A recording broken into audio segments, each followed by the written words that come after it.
What does it feel like when the entire system is hunting you? This is your life as the most wanted man in America. Every rank, from your first petty crime to the FBI's #1 target. And the price is everything you have left. Here's what it really looks like. The helicopter has been circling for 6 minutes. You count the rotations through the motel room wall. Room 14, 3rd floor, corner unit. Curtains sealed. Phone dismantled, in pieces on the bathroom tile. The television is on because you need to know what they know. And right now, what they know is your face, your height, your last known vehicle, and a number. $100,000, printed in red at the bottom of the screen. You are the most wanted man in the United States of America. You didn't apply for this. You didn't train for it. You didn't choose it the way someone chooses a career or a cause. But you built it. Every decision, every city, every line you crossed and kept crossing. You built this exactly as deliberately as a man building a house. Except you spent the whole time telling yourself you were just surviving. That's the part no one explains to you. To understand how you got here, you have to go back 11 years, back to a gas station in a town whose name you've already worked hard to forget, back to the first thing you ever stole. It was a candy bar. You're 11 years old and you have 43 cents in your pocket. The candy bar costs 89. You've done the math 3 times while standing in the aisle, and the math is the math. The man behind the counter isn't watching. The camera in the corner has a piece of electrical tape across the lens. You noticed that the second you walked in. You notice things. You've always noticed things. You slip it into your jacket. You walk out. Nothing happens. You stand on the sidewalk for a full 3 seconds, waiting. For a voice, for a hand on your shoulder, for some kind of consequence. Nothing. Just the street, the sun, the smell of hot asphalt, and the candy bar in your pocket. This is the moment. This specific, unremarkable moment. The door swinging shut behind you, the sun on your face, 0 consequence. This is where everything begins. Not with a gang, not with a weapon, not with any of the dramatic origin story people assume when they hear a story like yours. It starts here, with the discovery that the world has gaps in it, and that if you're quiet enough and careful enough, you can move right through them. You eat the candy bar on the walk home. It doesn't taste like anything remarkable. That bothers you later, that the first thing you ever stole wasn't even that good. But the feeling was different. The quiet of it, the focus, the way everything sharpened in that aisle, your pulse, your footsteps, the exact distance between you and the door. You've never felt that way doing anything legal. School doesn't give you that. Sports doesn't. Nothing at home does. But this, reading a room, finding the gap, walking out clean on the other side, this did something to you that you don't have a word for yet. You go back the next week. Different store. Smarter approach. You spend 5 minutes inside, buy a pack of gum with your 43 cents, so you have a receipt in your hand when you leave. The second thing you steal is a box of granola bars, 5 of them. You give 3 to your younger brother and tell him you found them. He doesn't ask where. You are not a criminal yet. In your mind, there is a very clear line between what you are and what criminals are. Criminals are the people on the news. Criminals are the ones in handcuffs, saying they didn't do it, in grainy footage from convenience store parking lots. Criminals get caught. You have a system. Different stores, different days, different pockets, depending on the size and shape of the item. And your system works. For 2 years, your system works. You're 13 now, and the items have changed. Not because you need more, because the easy ones stopped testing you. Anyone can take a candy bar. You need to know you can take something that requires planning, patience, the ability to hold completely still when every instinct says move. You've started studying exits before you enter a building. You've started timing employee rotations. You've started doing the thing that will define every chapter of your life from this point forward. You case the job before you run it. The first time you steal something worth more than $50, you're 13 years old. You walk out of a sporting goods store with 2 items in a gym bag. Items you confirmed weren't tagged from a section with no floor camera during a shift where you confirmed the security guard takes his lunch at noon. You get on your bike, you ride home at a completely normal speed. Not fast, normal. The way someone who just bought something moves. Fast is how people get caught. 13 years old. You already know this. And somewhere behind the focus, behind the adrenaline, behind the clean satisfaction of a plan executed exactly right, a small part of you already understands that the kid who stole a candy bar for 89 cents is gone. Something else is being built now. You're 14. The gym bag is getting heavier. Not literally. You've scaled up.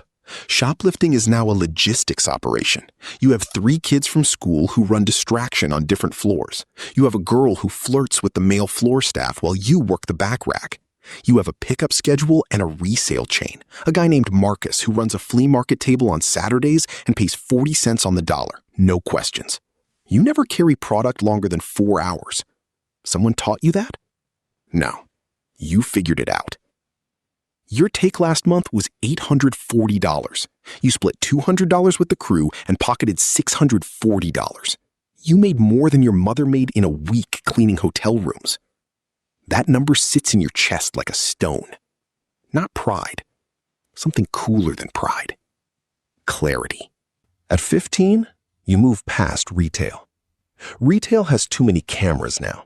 Too many loss prevention professionals with earpieces who know exactly what your crew looks like. You pivot. Car stereos. Catalytic converters. A chop shop on the east side run by a man named Dante who pays $180 a cat and doesn't care what your last name is. You learn which neighborhoods have the fewest motion lights. You learn that a Dremel with the right bit through a cat on a Honda takes 45 seconds. You set a timer and practice until you can do it in 38. You are 15 years old, and you time yourself. At 16, you get caught. Not for any of the above. For a stupid $22 bottle of cologne at a pharmacy. The one thing you didn't plan. The impulsive grab. The mistake you knew you were trained not to make. The security guard is a retired cop named Leonard, who has seen this exact thing 800 times, and he's already behind you before you clear the door. You spend 4 hours at the juvenile facility. Your mother cries at the intake desk. That is the worst part. Not the officer, not the processing. Your mother's hands shaking as she signs the release paperwork. You tell yourself you won't make impulsive moves again. You mean it. And you don't. Not once. At 17, you meet a man named Gerald. Gerald is 31. Gerald moves between small crews across 3 neighborhoods with the confidence of someone who has never once needed to rush. He watches you work a job twice before he says a single word to you. What he says is, you think. Most of these kids don't think. You think. That's all. Gerald doesn't pitch you, doesn't promise anything. Men like Gerald never pitch. They let you come to them, and you both know you will. You're in Gerald's rotation by the end of the month. Residential burglaries. Carefully assessed houses in an outer suburb where response time from dispatch is 11 minutes. You have 9. You work with a partner named Calvin who hits the primary entry while you work the secondary. You're out in 7 minutes and 30 seconds on your first run. Gerald texts you a single word. Clean. You earn $1,400 that night. Your cut. $1,400 for 7.5 minutes. You don't spend it fast. That's something else Gerald taught you without teaching you. By the way, he drove an unremarkable 4-year-old sedan and wore a $40 watch and lived in a house with no flashy detail that anyone outside the life would notice. The money you make isn't what you spend. It's what you build with. 18. You're not a kid anymore in any meaningful sense. The juvenile record was sealed. You have a used car titled in your cousin's name. You have a phone that gets replaced every 30 days. You have 3 separate hiding spots for cash. Never a bank. Never a bank. And you rotate them on a schedule. You have a reputation in the network as someone reliable. That word, reliable, is worth more in this world than almost anything else. Charm fades. Loyalty cracks. Reliable is a track record. You've built one. Gerald mentions you to someone. You don't know who. You don't ask. What you know is that one Tuesday morning, a number you don't recognize appears on your burner. The voice is calm, professional, the kind of calm that belongs to someone who hasn't worried about money since their mid-20s and isn't worried about you either. Yet. He says your name. He says, "I hear you handle things well." I do. He says, "I have something that needs handling." And as you stand in your kitchen holding that phone in a hand that isn't shaking, because your hands haven't shaken in years, that's long gone, you understand that the world is about to get larger, that the operation you've been moving inside is about to reveal itself as just the outermost, smallest ring of something far more organized, far more serious, far more dangerous. You don't know yet what it costs to get inside. You're about to find out. The meeting happens 3 weeks later, in a restaurant that doesn't have a website, in a city you flew into under a name you've been using for 14 months. The man across the table from you is 62 years old. He owns real estate in 4 countries. His legitimate companies employ 230 people. He looks like someone's grandfather.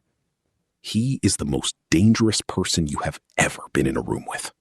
He doesn't ask you questions. He already knows the answers.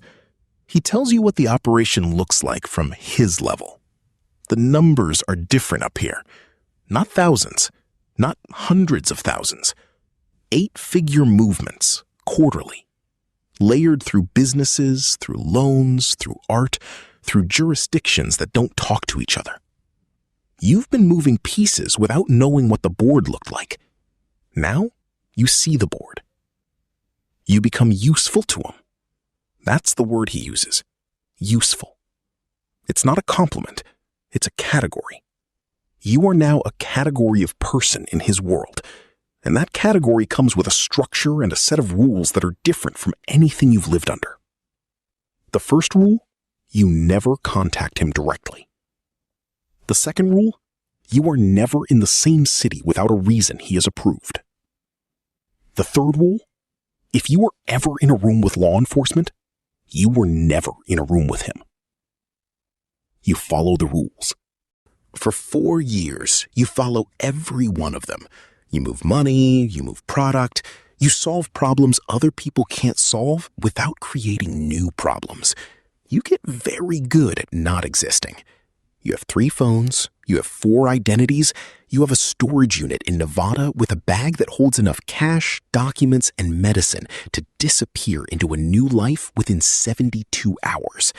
You've never had to open the bag, but you've checked it. Every 6 months, you check it. Then, one morning, a Tuesday, ordinary, cold, you open a news app and you see a photograph.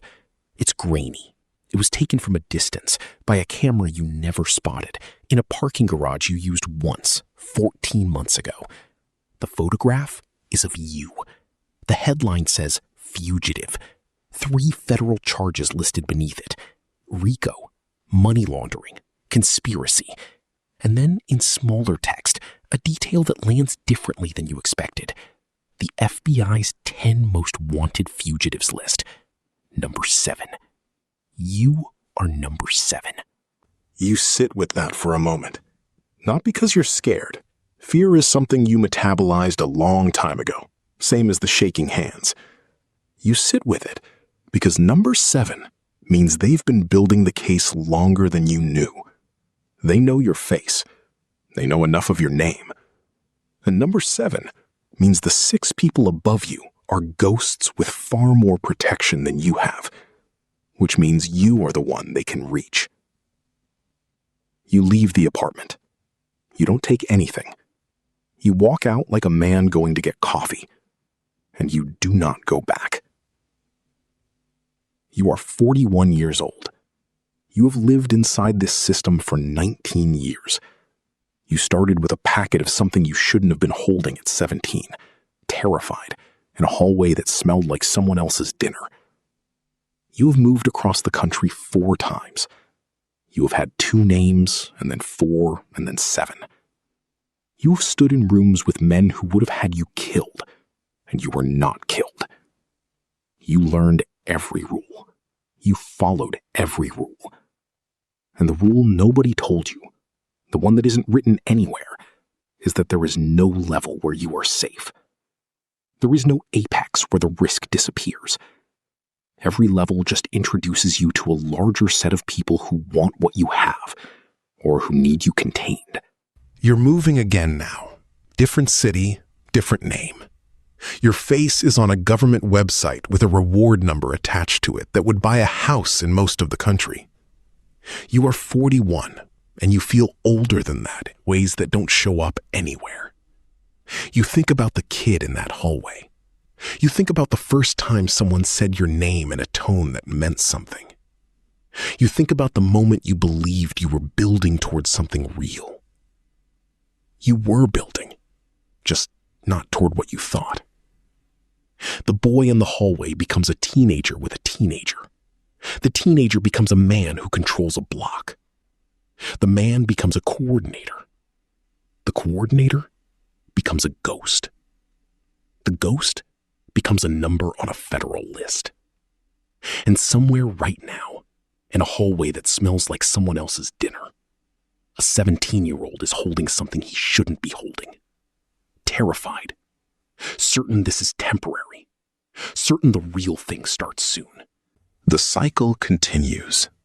If this one stayed with you, the back catalog is full of worlds like this one. Navy SEALs, Wall Street, the Roman Empire, the Yakuza. Every rank, every cost, every version of the same human story. It's all on the channel. Subscribe. We drop a new world every week.